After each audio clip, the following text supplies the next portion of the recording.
by the new Arabic name, El Hajj Malik El Shabazz? This is I've always had the name on my passport, Malik El Shabazz, only I only used it in the Muslim world. Well, Hajj is a title that is given to any Muslim who makes the pilgrimage to Mecca during the official Hajj season. One thing that I found in all of my travels was that all of the Africans, not only the Africans, but the Asians and the Muslims, look upon us as their long-lost brothers. And America had actually tricked many of them into a hands-off policy by giving them the impression that she was honestly trying to do something to solve the problem.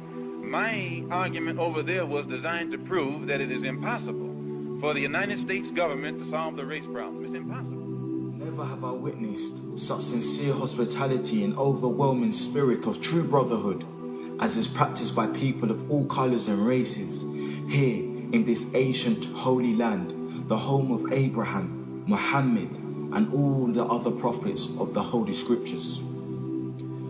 For the past week, I've been utterly speechless and spellbound by the graciousness I see displayed all around me by people of all colors. I've been blessed to visit the holy city of Mecca. I've made my 7 circuits around the Kaaba, led by a young mutawaf named Muhammad. I drank water from the well of the Zamzam. I ran 7 times back and forth between the hills of Mount Al-Safa and Al-Marwa. I've prayed in the ancient city of Mina, and I've prayed on Mount Arafat. There were tens of thousands of pilgrims from all over the world. They were of all colors, from blue-eyed blondes to black-skinned Africans. But we were all participating in the same ritual, displaying a spirit of unity and brotherhood that my experiences in America had led me to believe never could exist between the white and non-white. America needs to understand Islam because this is the one religion that erases from its society the race problem. Throughout my travels in the Muslim world, I have met, talked to, and even eaten with people who in America would have been considered white, but the white attitude was removed from their minds by the religion of Islam. I have never before seen sincere and true brotherhood practiced by all colors together, irrespective of their color.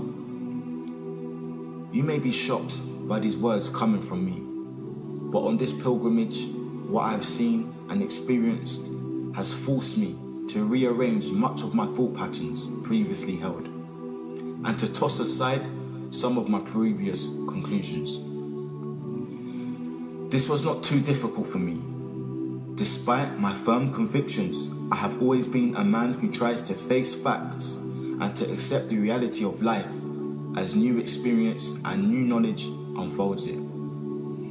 I have always kept an open mind, which is necessary to the flexibility that must go hand in hand with every form of intelligent search for truth.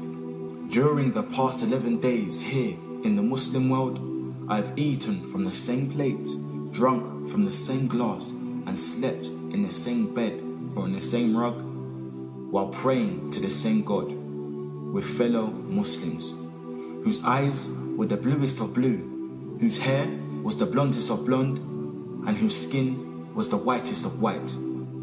And in the words and in the actions and the deeds of the white Muslims, I felt the same sincerity that I felt among the black African Muslims of Nigeria, Sudan and Ghana.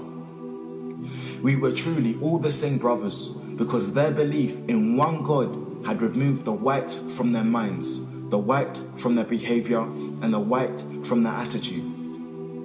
I could see from this that perhaps if white Americans could accept the oneness of God, then perhaps too they could accept the reality, the oneness of man, and cease to measure and hinder and harm others in terms of their differences in color.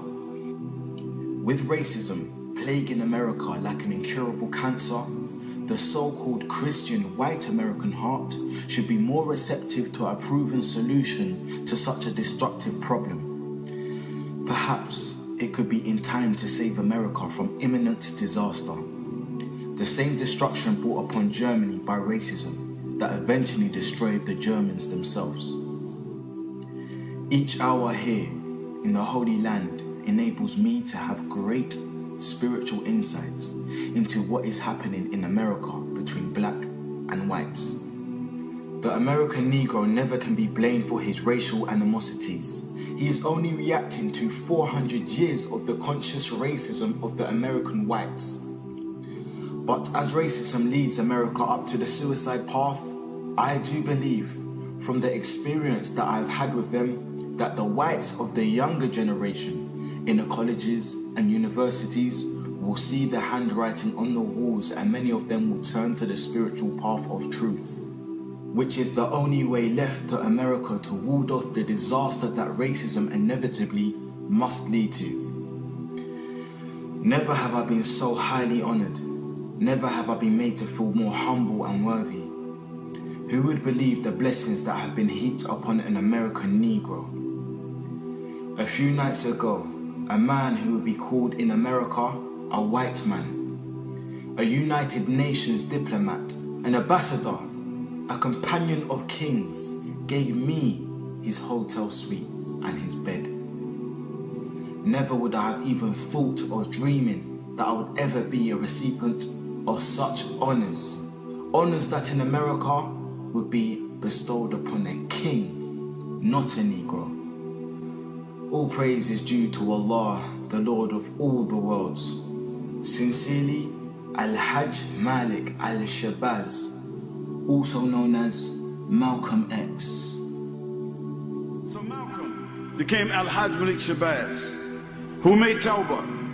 He took his Shahada. He performed his Hajj. He said, on my way back from Mecca, I visited 7 countries, and the CIA, and the FBI, and the International Interpol Police, and others plotted to try to kill me at least 5 times.